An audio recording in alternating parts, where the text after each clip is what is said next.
আজ মহালয়া, পিতৃপক্ষের শেষ, দেবীপক্ষের শুরু। তবে অন্যান্য বছরের থেকে এবার সম্পূর্ণ আলাদা আমার মহালয়া। আমার ছোট মেয়ে তার বড় পিসির সাথে যাচ্ছে ছর্দি অর্থাৎ পুপুনের ছোট পিসির বাড়ি রাজস্থানে। বড়জনও গেছিল আইএসসির পরে, আর ছোটজনকেই তাই নিয়ে যাচ্ছে আইএসসির পরে। এটা পিসিদের তরফ থেকে গিফট আইএসসির ভালো রেজাল্টের।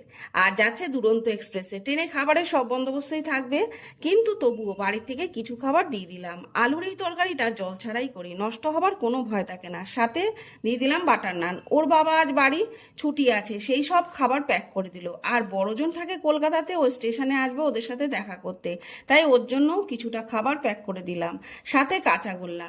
আর রাজস্থানের মানুষদের পশ্চিমবঙ্গের বিখ্যাত রসগোল্লা দেওয়া হলো 2 কন্টেনারে, আর সাথে ছানার মুরগি। এই মিষ্টিটা কৃষ্ণনগরে এসেই আমি প্রথম দেখেছি।